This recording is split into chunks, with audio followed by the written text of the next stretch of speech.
গরম সিঙ্গারায় কামড় দিয়ে কিশোরী বলল, আচ্ছা ঠাকুরমশাই, আপনি তো আমাদের অনেক গল্পই বলেছেন, তবে আমাদের আপনার সেরকম কোনো বন্ধু বান্ধব নিয়ে তো কখনো কোনো গল্প বলেননি। আমি হেসে বললাম, ঠাকুরমশাই বোধ করি সাধনার জন্য একটা সময় ঘর সংসারের পাশাপাশি বন্ধু বান্ধবদেরও সঙ্গ ছেড়েছিলেন। কেন, তোমাদের তো সেই যে একবার বীরজাভূষণের কথা বলেছিলাম মনে নেই? হ্যাঁ, এবার বন্ধু বান্ধব বলতে তোমরা আজকালকার ছোকরারা যেটা মনে করো আমাদের সময় তেমনটা ছিল না। জন্মের পর থেকেই একসাথে হেসে খেলে ধুলো কাদা মেখে বড় হওয়া, স্কুলে যাওয়া, এসবই ছিল বন্ধুত্ব। আর দেখা বা কথা না হলে যে বন্ধুত্ব ঘুচে যাবে সেরকম বন্ধুত্ব আমাদের কোনো কালেই ছিল না। বন্ধুর বিপদের দিনে মানুষ তখন সাধ্য মতো তাদের পাশে থাকত, সবটুকু দিয়ে সাহায্য করত। আজকালকার দিনে তো মানুষ সবার আগে নিজের স্বার্থটাই দেখে।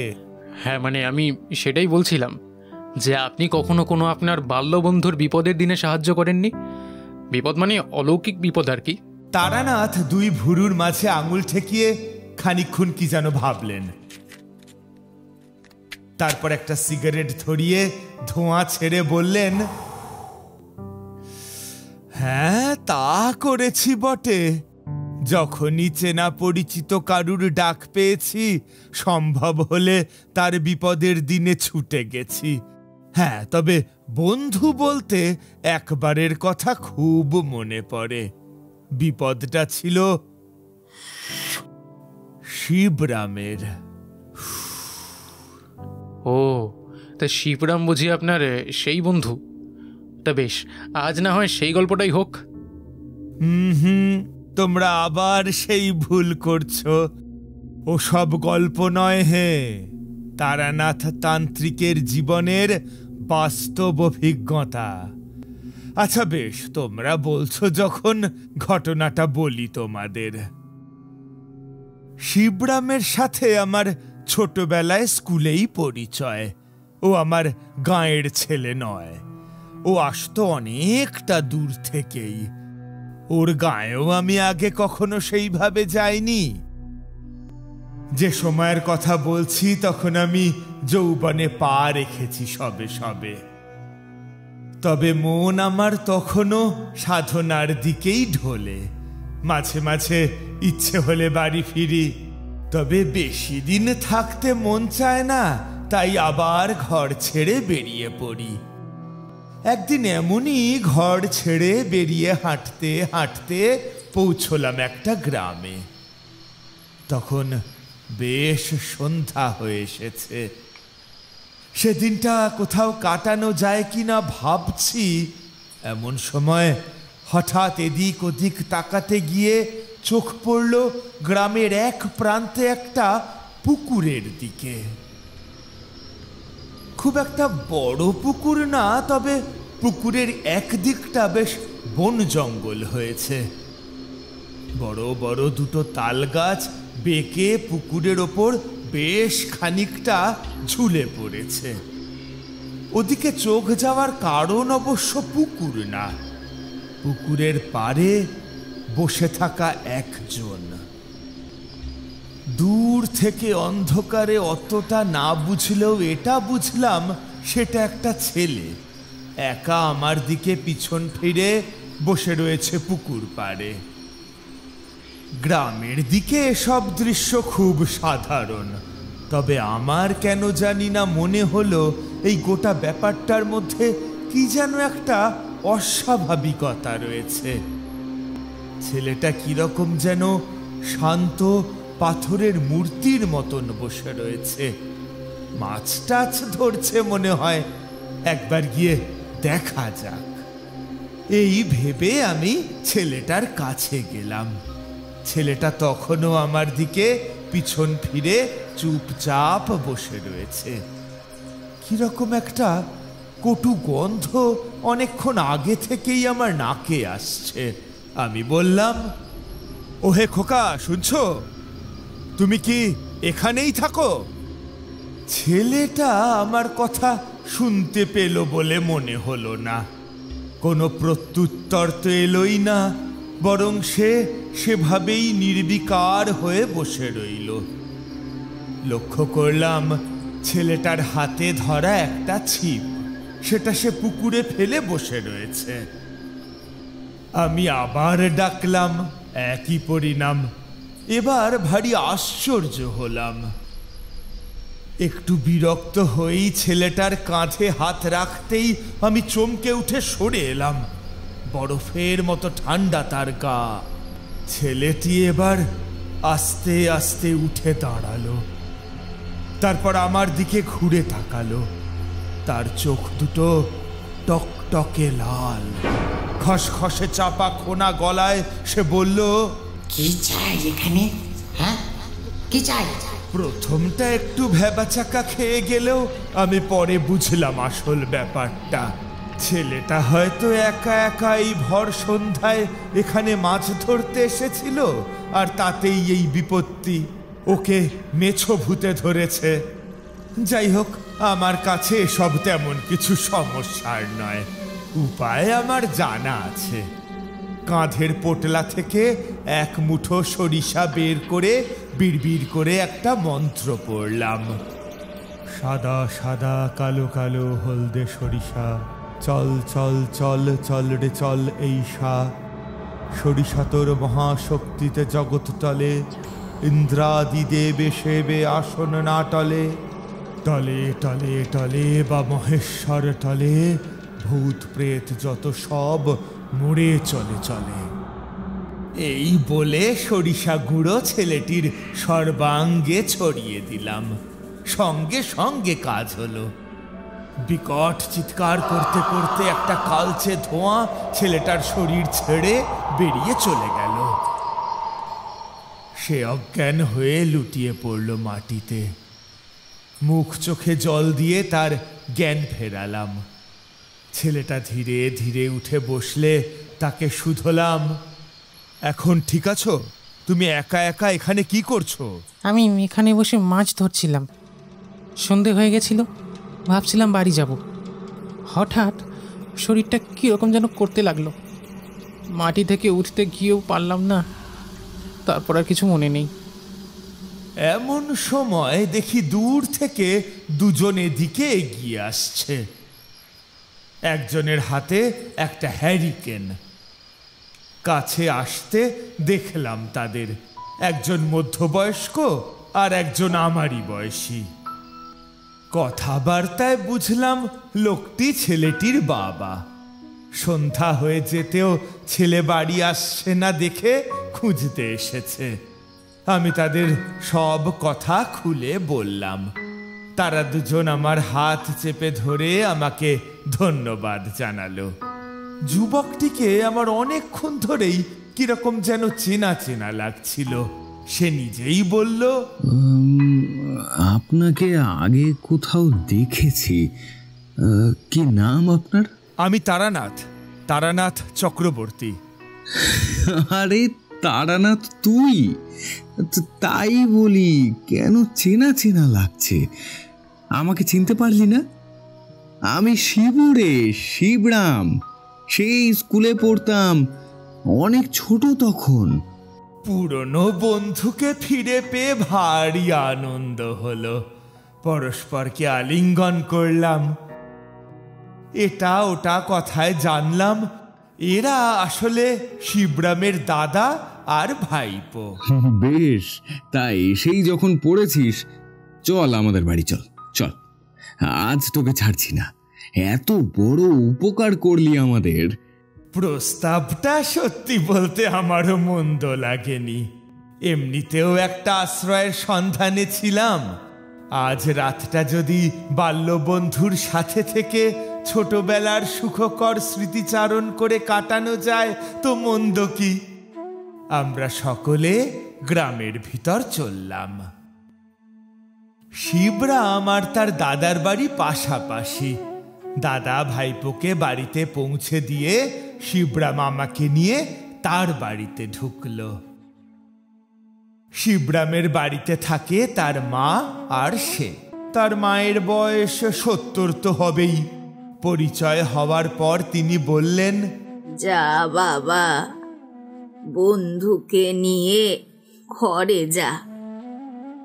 যাও বাবা তারানাথ, একদম কিছুতে লজ্জা পেও না।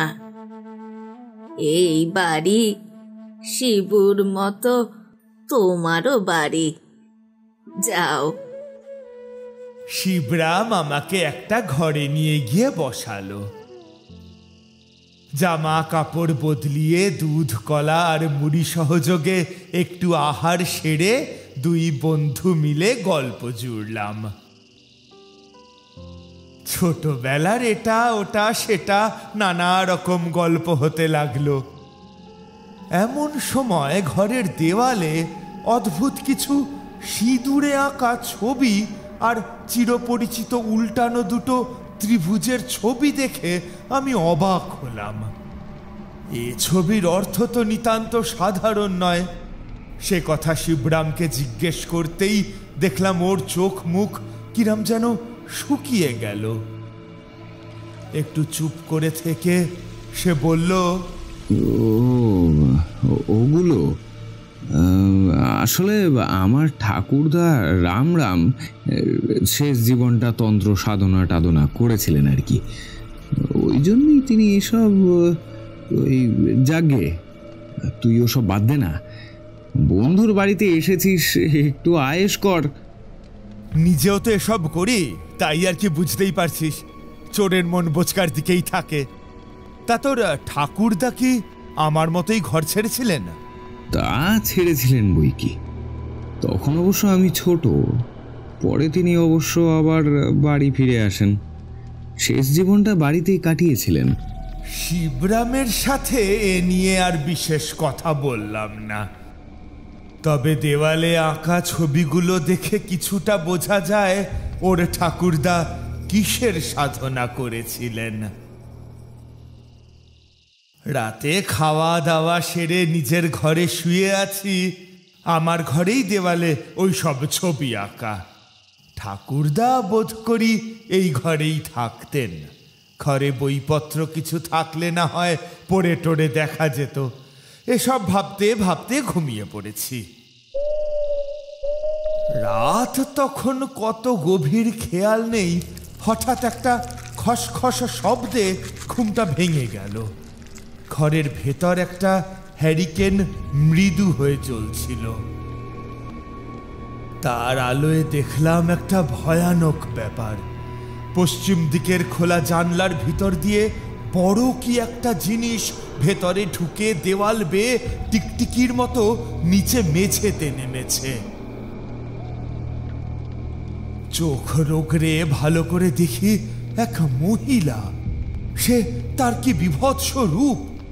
শিকারের উদ্দেশ্যে ধেয়ে যাওয়া কোনো বড় সড় গিরগিটির মতো সে নেমে এলো মেঝেতে। তারপর ধীরে উঠে সোজা হয়ে দাঁড়ালো।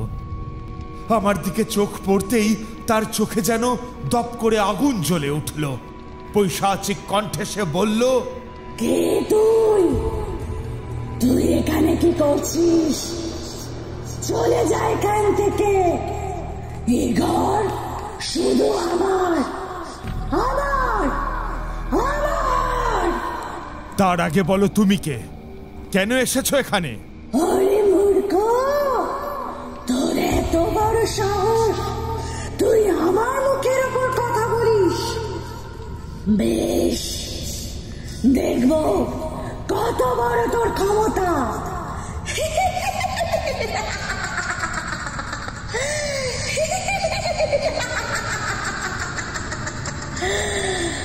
আমি আবার আসবো। এই ঘর আমার, আমার।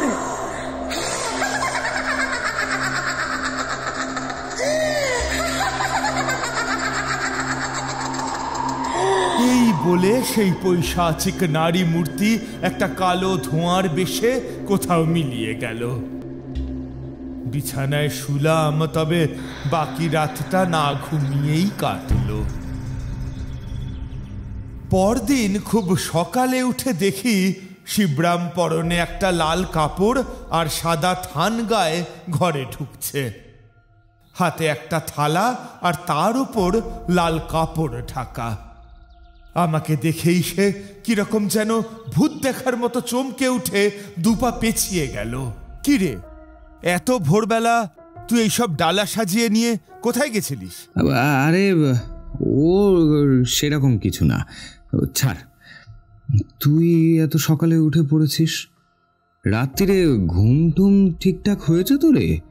হ্যাঁ, আমি আর কিচ্ছু না বলে শটান উঠে গিয়ে ডালার ওপর থেকে কাপড় সরিয়ে দিলাম। থালার ওপর একটা বাটিতে তলায় পড়ে থাকা কিছু মদ, একটা ছাগলের আধ খাওয়া কাটা মাথা আর রক্ত দেখে ভারী অবাক হলাম। এসব কি? এসব নিয়ে কোথায় গেছিলি? মানেটা আমি বলছি। আমি যদি খুব ভুল না করি, এসবের জন্য দায়ী তোর দাদু।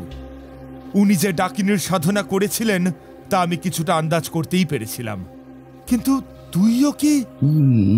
না, আমি না চাইতেও এরকম একটা ব্যাপারে জড়িয়ে পড়েছি। কেবল ঠাকুরদা কি জন্য এই নিম্নমানের সাধনা করেছিলেন জানি না, তবে এর কুপ্রভাব আমাদের সকলকে ভুগতে হয়েছে।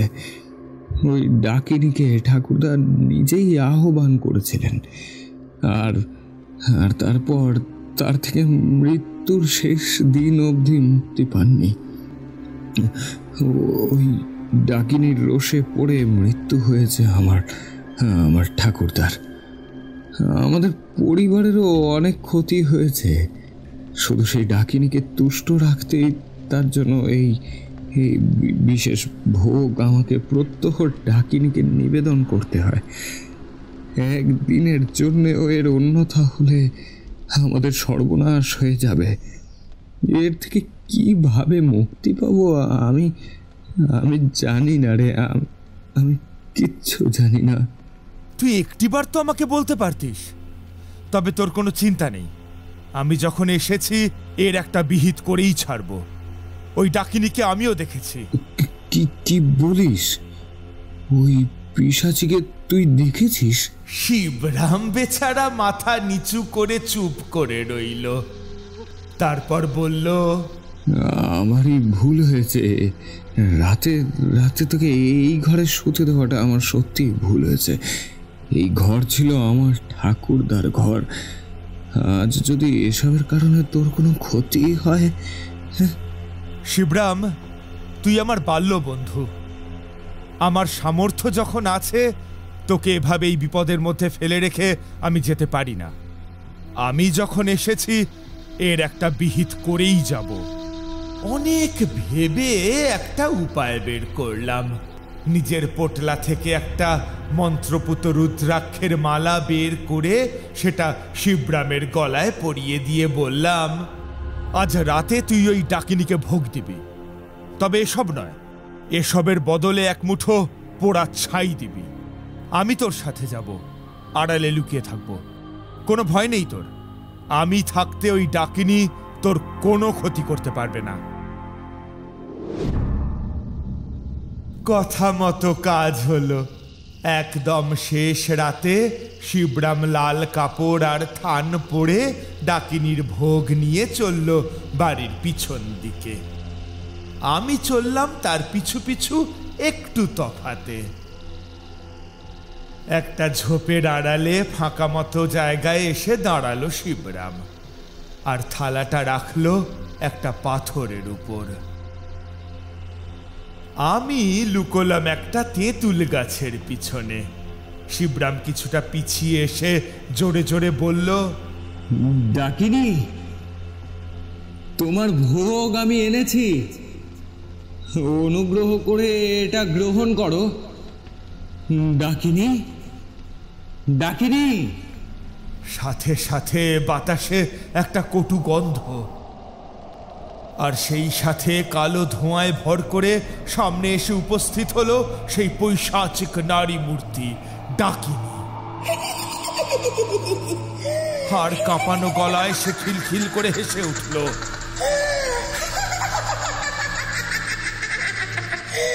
কোথায় কোথায় আমার ভোগ?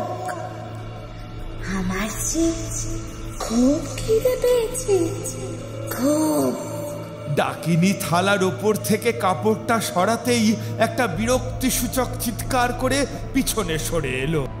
ওরে মূর্খ, তুই আমাকে এই ভোগ দিয়ে আমাকে অপমান করিস?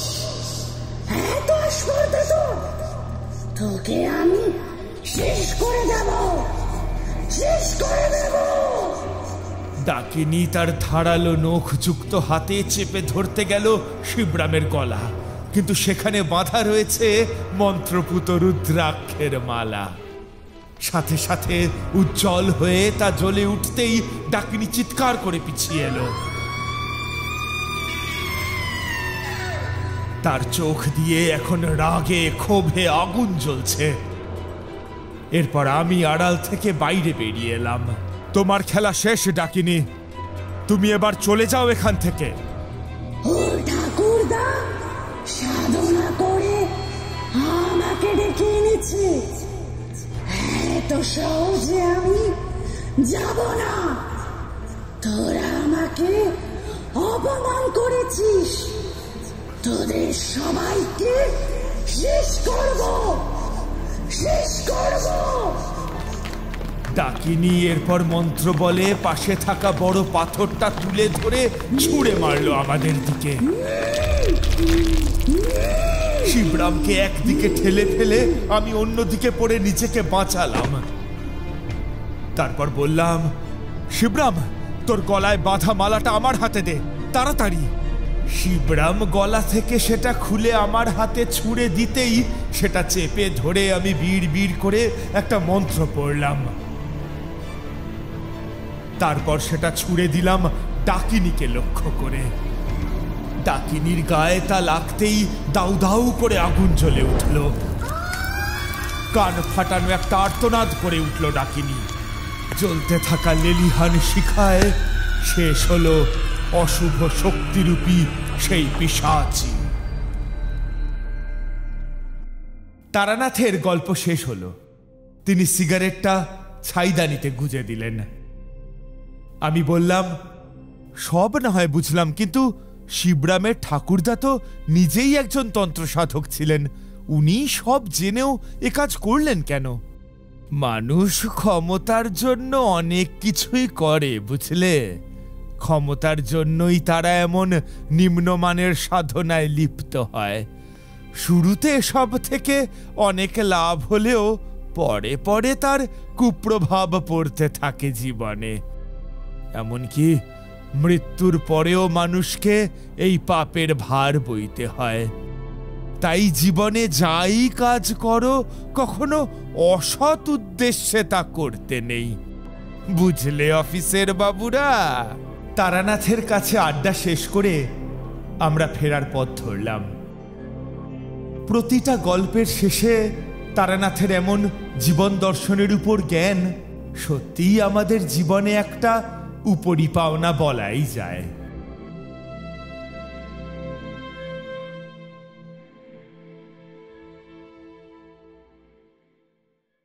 আমাদের এই গল্প যদি আপনাদের ভালো লেগে থাকে তাহলে অবশ্যই লাইক করবেন এবং শেয়ার করবেন। যারা চ্যানেলটিতে নতুন তারা অবশ্যই সাবস্ক্রাইব করুন। শুধু বেল আইকনটি টিপে নোটিফিকেশন অন করে দিন, যাতে আমাদের পরবর্তী কাজগুলোর খবর সবার আগে আপনার কাছে পৌঁছয়। ধন্যবাদ।